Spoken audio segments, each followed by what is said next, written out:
When my husband left me for his ex-wife, I didn't scream, beg, or cry. I just smiled, handed him his suitcase, and said, "You'll be back, but not for what you think. Stay with me. I'm going to tell you exactly how it all happened." I'm Adana Williams, 33, Nigerian American, living in Atlanta, working as an interior designer. 5 years of marriage. I thought we had it all. Laughter in the mornings, quiet evenings on the balcony, shared dreams about the future. I thought we were partners in everything. But over the last few months, something changed. Jordan started coming home late, always tired or busy with work. His phone would buzz constantly, and he'd step out to take calls, claiming it was just business. I tried talking to him, asking if everything was okay, but he just nodded, smiled, and reassured me. Then came the day I found out the truth. I was looking for a document on his tablet when a message popped up. "Missed you last night, Jay," from Claire. My heart sank. I stared at it for a long moment, feeling every emotion, shock, betrayal, anger. But I didn't let a sound escape. I didn't confront him. I didn't cry. I deleted the message and walked away as if nothing had happened. I realized something important that day. Chasing him, pleading, or showing my pain would only make him feel powerful. If he wanted to leave, fine, but I wasn't going to give him the satisfaction of watching me crumble. I decided I would stay calm, act normal, and plan carefully. The next weeks were a blur of observation. I watched his habits, noted his lies, and quietly gathered proof. Every unusual bank transfer, every mysterious call, every sudden trip was recorded. I continued being the wife he thought he could take for granted. I made his favorite breakfasts, complimented his suits, smiled at his jokes. People around me thought I was oblivious, but inside, I was calculating my next move. It wasn't easy pretending everything was fine. I felt the sting of betrayal every time he smiled at me like nothing had changed. But I reminded myself of one thing. Patience would make my response stronger, sharper, more satisfying. I didn't need to yell or fight. I didn't need to embarrass him. I only needed time and strategy. And so, while he was busy sneaking around and thinking he had control, I started quietly reclaiming mine. I knew this story wasn't about revenge in a messy, emotional way. It was about elegance, about taking back what was mine and making sure he returned home empty-handed, realizing too late what he had lost. I didn't scream, beg, or cry. I just smiled. And that smile was the first step in a plan that would change everything. I started noticing the cracks long before I found the message. Jordan came home later and later, often with an excuse about work or a last-minute meeting. Dinner plans he once loved became too much, and weekends were suddenly filled with sudden trips or catching up with old friends. At first, I brushed it off, telling myself maybe he was just stressed that marriage had its ebbs and flows. But deep down, I felt the distance growing, like a slow leak in a wall I thought was solid. One evening, I confided in my best friend, Amara. She looked at me with that knowing glance that only someone who truly cares can give. "Adana," she said softly, "something's off. He's hiding something. You need to pay attention." Her words didn't shock me. They confirmed a fear I had been avoiding. But instead of panicking, I felt a strange calm. I wasn't going to confront him yet. I needed to see how far this would go. Then came the night that changed everything. Jordan left his tablet unattended on the kitchen counter, and a message notification flashed across the screen. "Missed you last night, Jay." My heart froze. It was from Claire. I felt my hands shake, the betrayal cutting deeper than I could have imagined. For a split second, anger surged through me, and I wanted to confront him, scream, demand answers. But I didn't. I had promised myself I would stay composed, and I forced my trembling hands to delete the message instead. Sitting there in the quiet kitchen, I realized something important. Showing my pain would only give him power. If I reacted, if I pleaded or yelled, it would make his betrayal a game he was winning. Instead, I needed patience.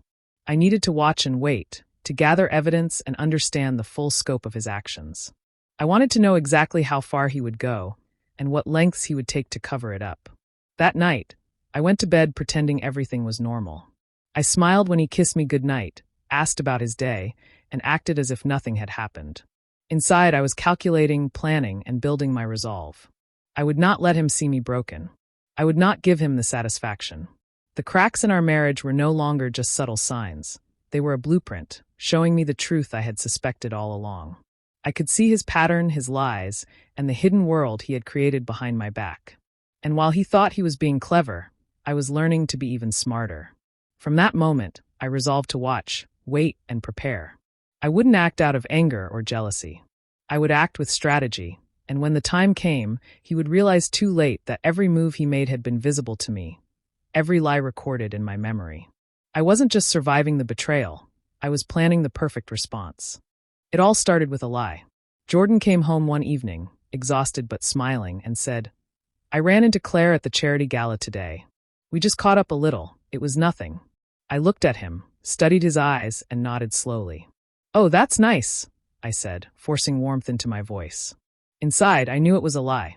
The way he avoided my gaze, the subtle tension in his posture, it all screamed deception. But outwardly, I played the part of the unsuspecting wife. Over the next few weeks, his excuses became routine. He claimed he was helping Claire with her business, attending important meetings to support her growth, and sometimes even spending late nights at her office. The truth was obvious to me, but I didn't confront him. I understood that patience would serve me better than anger. If I reacted, he would sense control slipping, and the satisfaction of my response would be lost. Quietly, I began collecting evidence. Every bank transfer, no matter how small, was noted. Every suspicious call, every receipt for places he claimed he hadn't visited, I documented it all. I didn't want to jump to conclusions. I wanted the full picture, the undeniable proof that he couldn't argue against later. My notes were meticulous, organized, and hidden safely in my laptop. I wanted to make sure that when the time came, there would be no loophole for him to escape. At home, I kept up appearances. I made his favorite breakfasts, asked him about his day, complimented the way he looked in his suits. Every smile, every laugh was deliberate. I wanted him to believe that nothing had changed, that I was still the devoted wife he could take for granted. This double life was exhausting but necessary. I reminded myself constantly that this was not weakness, it was strategy. The more he believed he had power, the more devastating my response would be when the time came. Sometimes I caught glimpses of guilt in his eyes, but he brushed it off, thinking I was oblivious. That made me smile inside. The power of patience, the art of silence, was more effective than any confrontation. I could feel the tension growing between what he wanted and what he could actually have. During those weeks, I also reflected on myself. I realized my strength wasn't in fighting him openly. It was in remaining composed, in turning betrayal into a tool for my own future. I wasn't just collecting evidence. I was preparing my mind, my heart, and my life for the moment when everything would shift. By the time I had a clear understanding of his actions, I was ready. Ready to act, ready to reclaim control, and ready to show him that even while he believed he was winning, I had already taken the first steps toward victory. My patience wasn't passive. It was deliberate, calculated, and elegant. And I knew the reunion that wasn't an accident would be the moment everything changed. I decided to leave the office early that evening, something I rarely did, just because I wanted a quiet dinner at home. As I turned the key in the lock, a sound stopped me in my tracks. Laughter. Familiar, too familiar. I pushed the door open and froze. There they were, Claire, lounging comfortably in my kitchen, and Jordan, holding a glass of wine, smiling at her like she belonged there. My chest tightened, and for a heartbeat, I felt the sting of betrayal cut deeper than I thought possible. But I didn't scream. I didn't throw plates or demand an explanation. I simply stepped inside, my voice calm, almost casual. "Oh, you're both here. Perfect." I was just about to serve dinner. The words floated in the air, light, deceptively gentle. I watched their faces shift, shock, confusion, a hint of guilt flickering in Jordan's eyes. My composure unnerved them, and that quiet, measured response gave me a strange sense of power. I moved to the dining table and poured myself a glass of water. I set it down carefully, sat, and began to eat my dinner alone, slowly, deliberately. I could hear them stammering, fumbling over excuses that didn't make sense. Claire tried to laugh it off, as if her presence in my home was innocent, and Jordan mumbled something about a work event. I didn't interrupt. I didn't question. I let the tension hang in the air, thick and suffocating. The evening passed like that, an awkward symphony of stolen glances and half-formed apologies. Eventually, the quiet was broken by the sound of Jordan dragging a suitcase across the floor. He turned to me, hope and uncertainty battling in his expression. "Claire and I have unfinished business," he said, trying to sound firm, to assert control over a situation he had thought he could manage. I looked at him, my expression neutral, almost serene. I didn't need to beg him to stay. I didn't need to cry or plead. I simply nodded, letting the weight of my calm settle over him. "I hope she finishes it this time," I said softly, and that was all. My words weren't venomous. They didn't need to be. The elegance of my response, the quiet confidence, spoke louder than any shouting match ever could. As the door closed behind him, I felt a strange mixture of relief and sorrow. Relief that I had maintained my dignity, that I had not allowed my anger to consume me. Sorrow for the betrayal, for the trust that had been broken so casually. But I knew something important in that moment. This was not the end. The betrayal was public, undeniable, and yet my composure had already set the stage for the next chapter. I sat alone in my quiet kitchen, the remnants of dinner before me, and felt the first stirrings of a plan forming. Jordan had made his choice, and he would soon learn that leaving me wasn't as simple as taking his suitcase and Claire with him. I had already begun to reclaim control, and the rest would follow, calculated, deliberate, and inevitable. I watched Jordan pack his things quietly, each movement a reminder of how easily he had chosen someone else over me. He glanced at me once, a mix of guilt and expectation in his eyes, but I didn't react. I didn't argue, I didn't beg him to stay. I simply nodded as if I were watching a man leave a story I no longer needed to be part of. Friends later called me foolish, asking why I didn't fight, why I let him walk out without a scene. But they didn't know what I knew, that the battle was far from over, and I was already several steps ahead. That night, I reached out to my lawyer, quietly, under the guise of just checking on some paperwork. I needed to understand exactly where I stood, legally and financially, before making any move. The meeting was brief, professional, but it revealed a truth that made my heart steady with a mixture of relief and power. Every asset we shared, every investment, the renovated home, even the savings we had accumulated, was legally in my name. My business had financed most of it, and I had taken the time to ensure that nothing could be taken from me. Jordan had assumed, as many men do, that I would quietly support him even in his betrayal. He assumed I would help him, that I would make the transition easy. I let him believe it. The next morning, I sent him a text. Simple, casual, almost warm. "Don't worry about the house while you're gone. I'll take care of everything." I watched the 3 little dots appear, signaling that he was reading it, and I felt a quiet satisfaction. He didn't question it. He didn't suspect anything. He believed I was still the wife who would quietly manage things for him, the one who would make his life easier while he chased another woman. Little did he know, every step he had taken away from me was leading him straight into the consequences of his own choices. I spent the following days organizing, planning, and quietly observing. I let him settle into his new routine with Claire, assuming I was powerless, assuming he had won. In truth, I was reclaiming my power piece by piece. I made calls, signed documents, and reviewed legal options, all while maintaining the image of calm and composure. I didn't need drama. I didn't need confrontation. My strategy was simple: patience, preparation, and elegance. Every time I heard from friends asking if I was okay, or why I hadn't reacted, I smiled and told them I was fine. The truth was, I was better than fine. I was ready. Jordan had made his choice, and I was about to show him that leaving me wasn't a victory. It was a miscalculation, a mistake that he would soon realize was far more costly than he ever imagined. As I watched him walk out the door that last time, suitcase in hand, I felt no anger. Only clarity. Only the steady confidence that the next move, my move, would be decisive, graceful, and irreversible. With Jordan gone, the house felt different, empty, quiet, but full of possibility. The walls that once held tension and whispered arguments now seemed to beg for change. I decided it was time to reclaim not just my life, but the space around me. Every corner, every room became a canvas.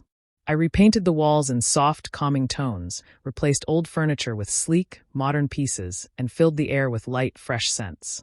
The house that had been a silent witness to betrayal slowly transformed into a sanctuary of peace and elegance. I didn't stop there. Quietly, I reached out to a real estate firm, keeping my plans discreet. The idea of selling the house had never been about spite.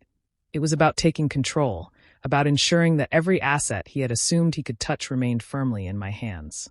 I worked with the agents, signed the paperwork, and made sure everything was in place, all while maintaining the appearance of normalcy. My life moved forward, unbothered, purposeful. Then, one afternoon, I heard the sound I had anticipated, a knock at the door. I knew immediately who it was. Jordan, probably thinking he could slip in, collect a few belongings, and perhaps gauge if I was still dependent on him. I walked to the door, wrapped in a silk robe, feeling calm and confident. When he saw me, there was a flicker of surprise in his eyes, quickly replaced by a smirk, as if he expected something from me. "Oh, Jordan," I said softly, letting the words hang in the air like a gentle warning. "This isn't your address anymore." My voice was calm, devoid of anger, but full of meaning. He glanced down at the door, the locks, then back at me, as if expecting an explanation that would excuse his intrusion. I didn't give him one. His smirk faltered, replaced by hesitation, confusion, and a tinge of fear. He tried to push, to negotiate, to charm his way in, but I simply stood firm, the image of composure and self-possession radiating from every movement. Every inch of the home, every decision I had made, was a testament to my independence and control. He realized too late that the house was no longer a space he could claim or manipulate. The keys, the locks, the very essence of the home were mine alone now. As he turned to leave, I could see the frustration building in him, the helplessness he had never felt before. I didn't call after him, didn't plead or argue. I let him walk away, carrying only the realization that everything he had taken for granted was now firmly out of reach. Standing in the middle of my transformed home, sunlight streaming through freshly cleaned windows, I felt a deep, unshakable sense of victory. This house, once a place of quiet betrayal, was now a symbol of renewal, independence, and control. Jordan's departure had been his mistake, and I had turned it into my triumph. The house he left behind wasn't just a building, it was my declaration of freedom. Jordan's world started unraveling faster than he could have imagined. At first, he had basked in the illusion that Claire's return meant love, passion, and a future with someone who finally understood him. But reality hit hard and fast. Claire's true motives became clear. She wasn't interested in him at all, except for the lifestyle and security he assumed he could still access. The realization came like a cold slap when she discovered he no longer had access to the accounts he once counted on, the house he believed was partially his, and the money he had thought would sustain their little reunion. The confrontation was explosive.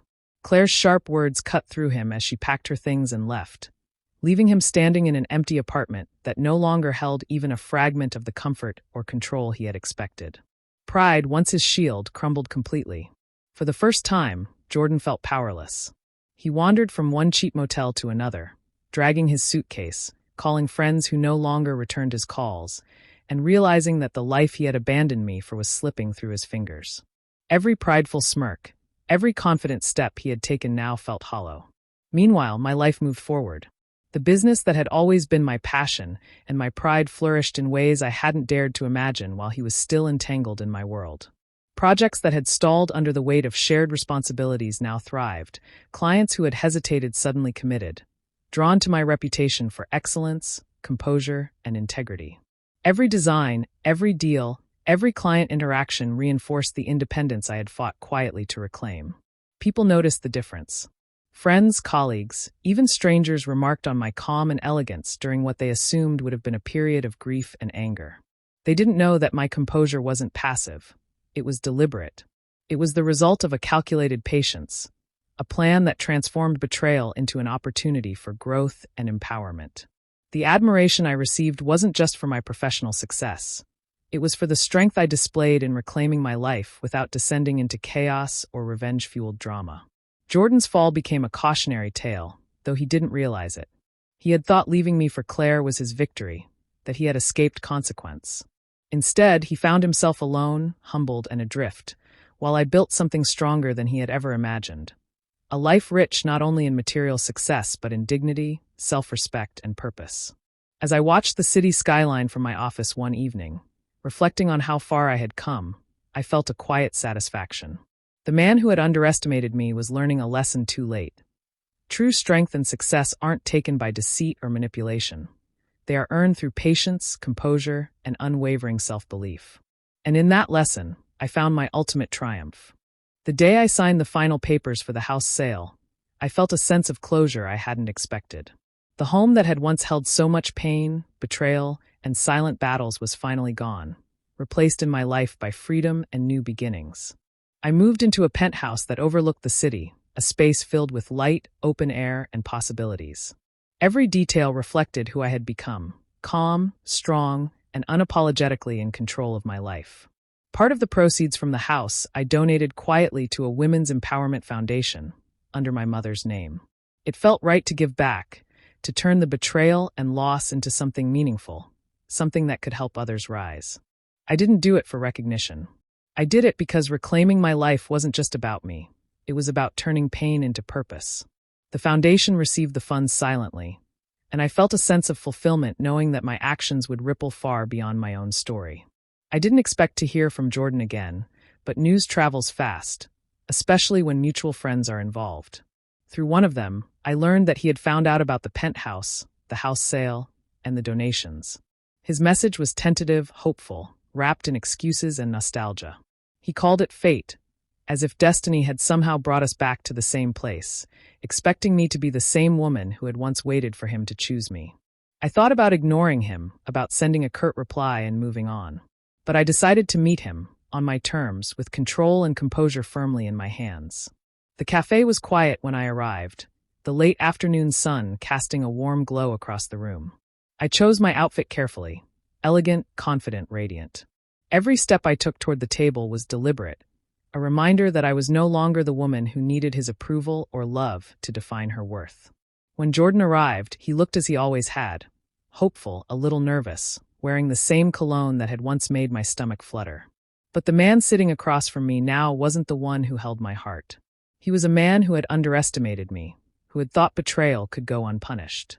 I let him sit, let him speak, letting his words of apology and nostalgia fill the space. I listened calm, poised, and unshaken. This meeting wasn't about rekindling anything. It wasn't about letting him back into my life. It was about elegance, control, and proving to both of us that I had moved on in a way he could never anticipate. I had turned his selfish choices into my empowerment. As I sipped my coffee, radiant and serene, I realized that the ultimate revenge wasn't anger or humiliation. It was showing up, standing tall, and living a life he could no longer touch. In that moment, Jordan saw it too. The woman he thought he had left behind was gone. In her place was someone stronger, unstoppable, and entirely unbothered by his presence. The elegance of my revenge was complete. The cafe was quiet when I arrived, the soft hum of conversation and clinking cups creating the perfect backdrop for what was about to unfold. I had chosen the place deliberately, neutral, public, and calm. I walked in with confidence, my posture straight, my expression poised. Jordan was already there, shifting in his seat, his eyes bright with hope, a familiar nervous energy surrounding him. He looked the same in some ways, the same cologne, the same smile, but I could see the cracks now, the subtle signs of a man who had overestimated his power. "Adana," he said as I approached, standing quickly. His voice was tentative, hopeful, almost pleading. I didn't mean for things to go like this. Claire, she tricked me. I was confused. I let him speak, listening patiently. Each word he offered, each excuse, was an echo of the past mistakes he had made. He thought he could charm his way back into my life with a mix of apology and regret, assuming I would respond like I once had. But the woman sitting across from him now was not the one who waited silently while he strayed. She was composed, deliberate, and fully aware of every move he had made. When he paused, looking for a sign, I reached into my bag and pulled out a crisp envelope. I slid it across the table toward him, my fingers brushing the edge lightly, as if to say this was inevitable, yet executed with grace. He picked it up, frowning as he examined the contents. Inside were the final divorce papers, neatly signed and legally binding, alongside proof that every shared account, every joint asset, had been fully separated. His eyes widened as he read, the hope in his expression faltering, replaced by disbelief and dawning realization. I watched him process it quietly, letting the silence stretch long enough to underline the gravity of the moment. "You didn't just lose me," I said softly, my voice calm but firm. "You lost everything you took for granted." The words weren't shouted, weren't meant to wound in anger. They were meant to illuminate the truth he had ignored for so long. The arrogance that had allowed him to leave me so casually was gone, replaced by the weight of consequences he hadn't anticipated. He opened his mouth as if to argue, to ask questions, to find some loophole, but there was none. Every step I had taken, every detail I had managed, had been part of a long game he never saw coming. His pride, his assumptions, and his sense of control crumbled quietly in that moment. I sipped my coffee, calm and composed, letting him sit with the full measure of his choices. The apology he had prepared, the excuses he had rehearsed, the hope he had clung to, they were meaningless now. I had played the long game, and it had worked perfectly. When he finally stood to leave, defeated and empty-handed, I remained seated, serene, radiating a quiet power. He had thought he could take me, control me, and return when convenient. But I had already reclaimed my life, my freedom, and my dignity. The woman he underestimated had been in control all along, and now he was left to face the consequences, alone. Months had passed since the last time I had seen Jordan. Life in my new penthouse had settled into a rhythm that felt effortless and full of possibility. Sunlight spilled across the marble floors, highlighting the elegance of the space I had carefully designed, room by room, as a reflection of my new life. It was quiet in the right way, no lingering tension, no unspoken betrayals, just the warmth of a home that belonged entirely to me. That evening, I was hosting a small gathering. Friends, colleagues, and a few new clients filled the apartment with laughter and conversation. The sound was comforting, a reminder that life could be joyous even after heartbreak. I moved through the room with ease, offering drinks, sharing stories, and enjoying the subtle glances of admiration from those who had watched me rise quietly, steadily, from a situation that could have broken me. Watching the energy around me, I realized that the freedom I had fought for wasn't just physical.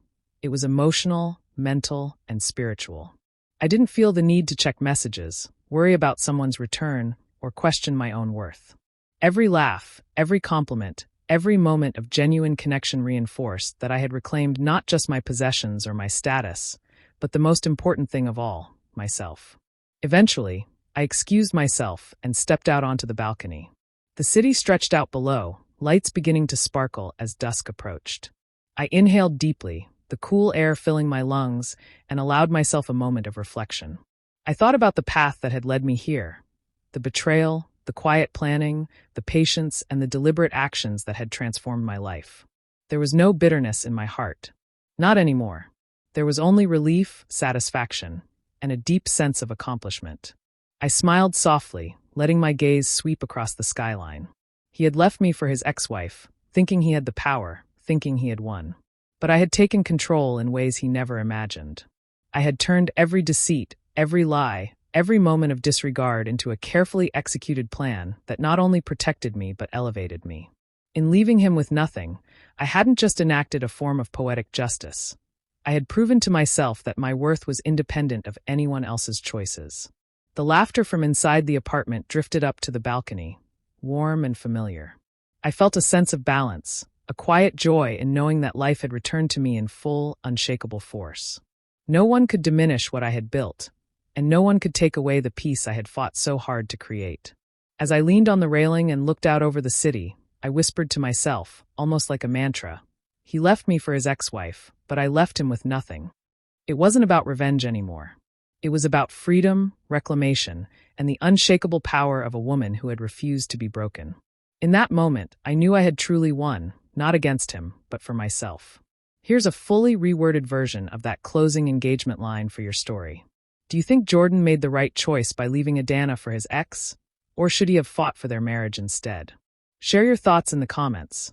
I'm really curious to hear what you think. And if you love stories full of drama, betrayal, and clever revenge, make sure to subscribe and hit the notification bell so you don't miss any of our latest tales.